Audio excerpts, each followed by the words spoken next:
Anthony de Mello menulis sebuah kisah untuk kita belajar bersama. Dia tulis begini, suatu saat wabah seperti saat ini. Wabah itu berjalan ke Damaskus. Lalu dia ketemu dengan seorang kafilah. Ya. Kafilah bertanya kepada wabah begini, kamu mau kemana? Saya mau ke Damaskus. Untuk apa? Saya mau merenggut 1000 nyawa di kota Damaskus. Lalu kafilah ini mengatakan, oke, pergilah dan ambil saja 1000 orang. Ya. Lalu dia pergi. Tetapi yang mati itu lebih dari 1000. 50.000 orang mati. Dan ketika wabah itu kembali berjumpa lagi dengan kafilah, dan kafilah ini dia protes, kamu bilang kepada saya kamu hanya ambil 1000, ternyata yang kamu ambil itu 50.000. Dan wabah ini mengatakan, benar, saya cuma ambil 1000, yang lain itu mati karena ketakutan. Itulah pengalaman hidup kita. Tidak ada orang yang karena ketakutannya dia menambah 1 hasta dari umur hidupnya. Tuhan memberkati kita semua.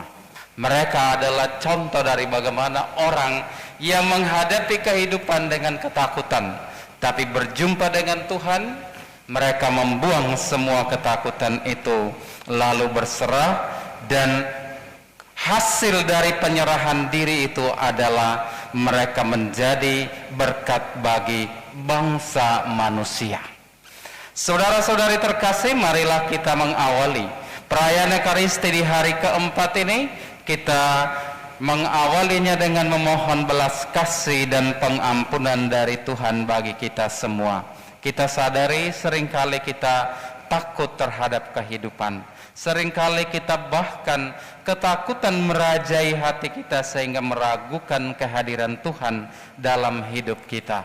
Mari dengan rendah hati kita menyatakan segala penyesalan, sesal tobat batin kita di hadirat Tuhan sambil menyadari kehadirannya di tengah-tengah kita. Bapak Ibu saudara-saudari yang terkasih, Shalom. Shalom. Apa kabar semuanya? Baik ya. Masih semangat? Masih. Di hari keempat tadi saya masuk gereja masih kosong. 4:30 tapi ya, memang masih kosong. Bapak Ibu saudara-saudari yang terkasih, manusia itu makhluk yang gampang takut. Kita semua takut dengan kehidupan kita. Novena ini saya aja tidur ayam begitu ya, takut kelewat. Maka bangun jam begini, jam 2 sudah bangun, masih jam 2, tidur lagi sedikit. Habis itu bangun lagi. Mungkin kita semua seperti itu.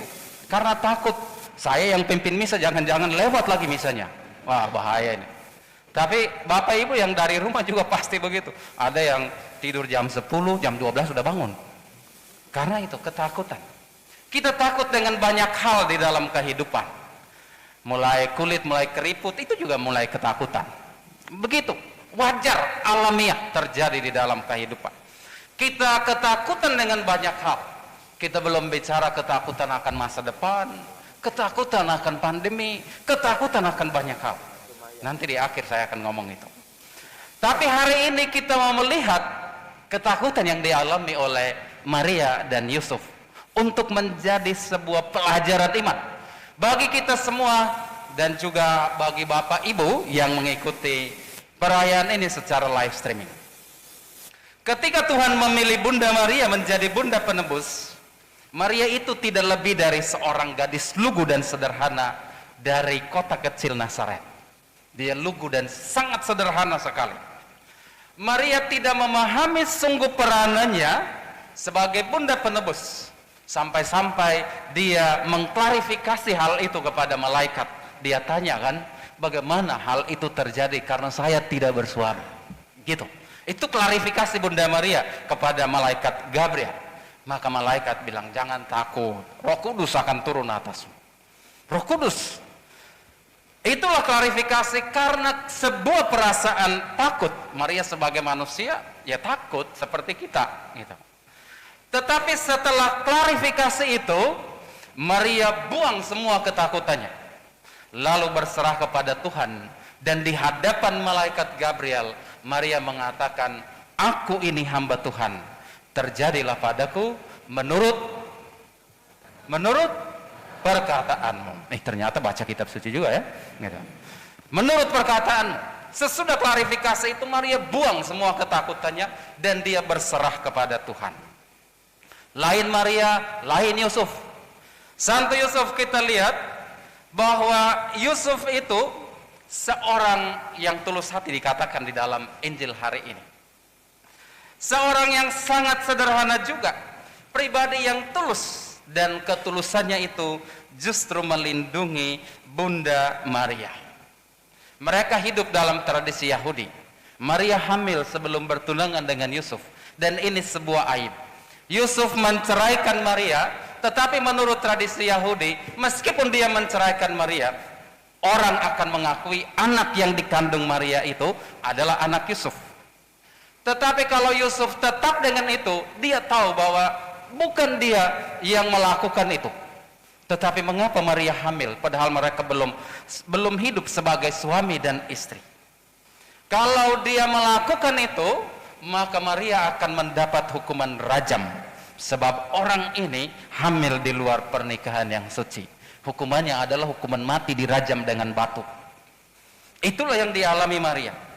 Yusuf mempertimbangkan, saya ini ada di posisi ini, mau cerai atau enggak, cerai atau enggak, cerai apa enggak. Mungkin kalau dia pakai baju kemeja, dia hitung kancingnya, cerai apa enggak, cerai apa enggak, cerai apa enggak, gitu. Dia hitung begitu. Dan sampai pada sebuah keputusan besar bahwa saya jangan menceraikan. Itu sesudah malaikat tampil dan mengatakan, Yusuf, jangan takut. Nah, ini, jangan takut mengambil Maria, sebab anak yang di dalam kandungannya itu berasal dari Roh Kudus.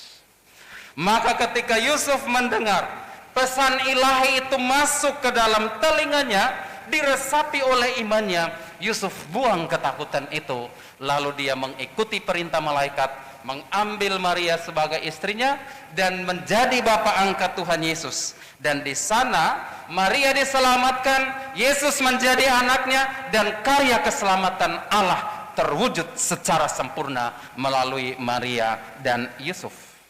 Maka kita lihat bahwa yang kecil dan sederhana dari Nazaret itu telah berubah menjadi yang agung dan menjadi sumber kekuatan, inspirasi bagi setiap manusia, dan terutama kita umat beriman. Yusuf dan Maria mengalami ketakutan, mereka mengalami kegentaran, tetapi rahmat Allah menyertai dan meneguhkan mereka, sehingga dengan tulus dan rendah hati berjalan mengikuti tuntunan Tuhan di dalam kehidupan. Maka untuk menjalankan karya dan rencana Allah, Bapak Ibu Saudara-saudari, Yusuf dan Maria harus mengorbankan banyak hal dalam hidup mereka. Siapa bilang kita ikut novena ini kita tidak berkorban? Berkorban karena mesti bangun pagi-pagi banget gitu ya. Bangun pagi-pagi banget, belum sarapan lagi sudah harus ke gereja gitu. Sampai-sampai di gereja ini disiapkan sarapan, tapi karena pandemi maka dulu kita dapat ya, sekarang nggak dapat. Makan di rumah masing-masing gitu ya. Nah, itulah yang terjadi. Banyak pengorbanan terjadi dalam hidup Maria dan Yusuf. Yusuf mesti mengorbankan seluruh hal yang ada padanya untuk menerima bahwa dia dalam hidupnya itu hanya menjadi bapa angkat Tuhan Yesus, menjadi pelindung bagi Bunda Maria, dan dia akan bertindak sebagai seorang pribadi yang tulus hati di hadapan Tuhan. Maria juga berkorban karena dia tahu bahwa meskipun dia dipilih, tetapi dia akan mengalami banyak hal. Korbannya apa? Yang kecil dan sederhana dari Nazaret itu menjadi agung, sampai-sampai dia dengan setia berdiri di kaki salib Tuhan Yesus ketika Yesus disalibkan di Golgota. Pertanyaannya begini, apa yang membuat mereka berani berkorban? Apa yang membuat Yusuf dan Maria itu berani untuk berkorban? Mereka berani untuk berkorban karena ada jaminan penyertaan Tuhan melalui malaikat untuk mereka berdua. Malaikat datang dan mengatakan, jangan takut, jangan takut. Kepada Maria, malaikat, jangan takut, engkau dirahmati, Allah beserta engkau. Kepada Yusuf, malaikat juga mengatakan hal yang sama, jangan takut Yusuf, sebab ini anak kudus dari Allah. Maka jalani apa yang menjadi kehendak Allah di dalam kehidupan. Maka hasil dari pengorbanan diri Yusuf dan Maria adalah membuat kita manusia yang berdosa ini percaya dan diselamatkan oleh Tuhan sendiri. Mesias yang hadir untuk menyelamatkan setiap orang dari kungkungan belenggu-belenggu dosa yang mengukung dan mengekang dirinya. Hasil dari pengorbanan Yusuf dan Maria menghantar mereka untuk menjadi berkat bagi semua manusia di dalam kehidupan ini. Bapak, Ibu, saudara-saudari, kalau di hari keempat ini tema kita adalah buanglah ketakutan dan berserahlah kepada Tuhan. Maka kita sedikit merenungkan apa yang menjadi panggilan dari Bunda Maria dan Santo Yusuf. Kita belajar dari mereka. Pandemi COVID-19 telah membuat kita tidak hanya kehilangan banyak kesempatan dalam hidup ini untuk berjumpa satu dengan yang lain, tetapi menciptakan ketakutan di dalam hidup orang beriman sekalipun. Ya, siapa yang tidak takut dengan pandemi?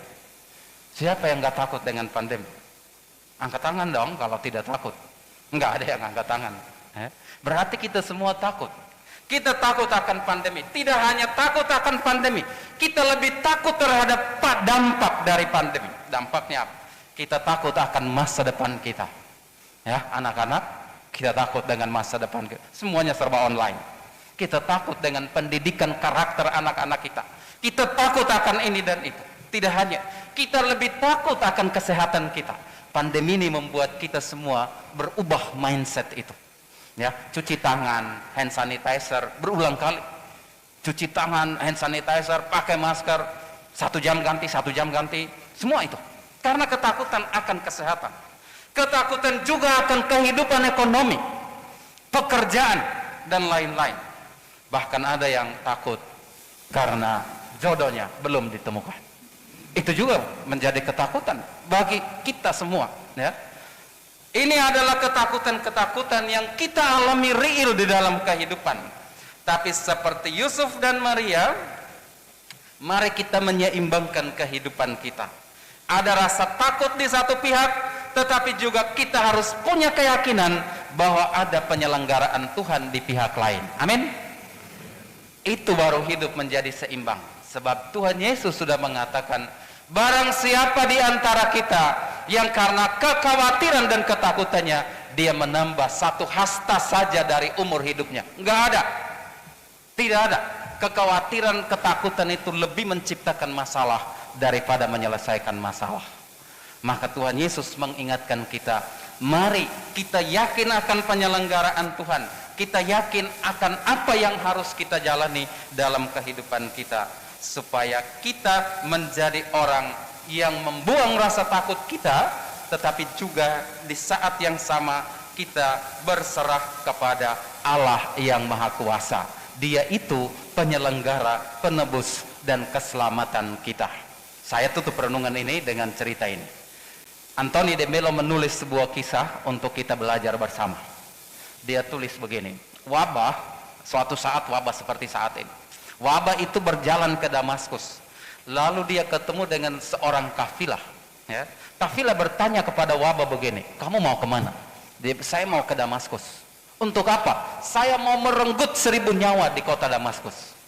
Lalu kafilah ini mengatakan, oke, pergilah dan ambil saja 1000 orang. Ya. Lalu dia pergi. Tetapi yang mati itu lebih dari 1000. 50.000 orang mati. Dan ketika wabah itu kembali berjumpa lagi dengan kafilah, dan kafilah ini dia protes, kamu bilang kepada saya kamu hanya ambil 1000, ternyata yang kamu ambil itu 50.000. Dan wabah ini mengatakan, benar, saya cuma ambil 1000, yang lain itu mati karena ketakutan. Itulah pengalaman hidup kita. Tidak ada orang yang karena ketakutannya dia menambah 1 hasta dari umur hidupnya. Tuhan memberkati kita semua. Amin.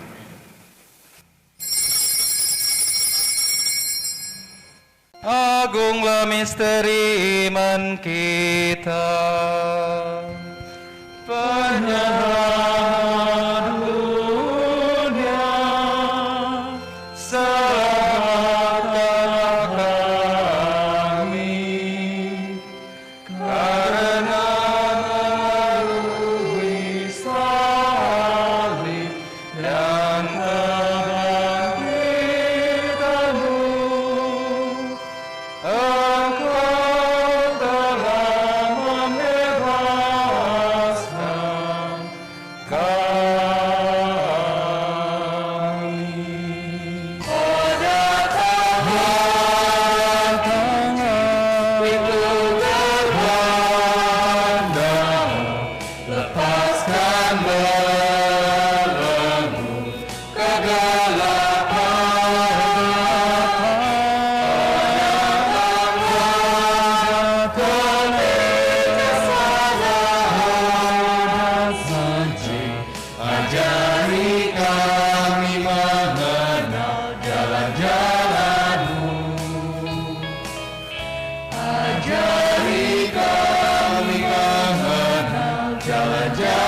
Terima kasih untuk kehadiran kita semua dalam perayaan Misa Kanak-Kanak Yesus ini. Tetap semangat untuk 5 hari ke depan. Dan hari ini semoga di tengah segala aktivitas kegiatan kita, kita boleh membuang kekhawatiran, ketakutan kita, dan kita berserah kepada Tuhan. Sampai jumpa besok pagi, kita berdiri memohon berkat Tuhan untuk menyertai perjalanan perjuangan hidup kita. Tuhan bersamamu. Semoga Allah yang Maha Kuasa memberkati saudara-saudari sekalian dalam seluruh hidup, karya pekerjaan, tugas tanggung jawab, harapan dan rencana, serta cita-cita kita pada hari ini. Dalam nama Bapa dan Putra dan Roh Kudus. Amin. Saudara sekalian, perayaan Ekaristi, Misa Novena Kanak-Kanak Yesus hari keempat ini sudah selesai. Kita pergi sambil memuliakan Tuhan dengan hidup kita. Syukur kepada Allah.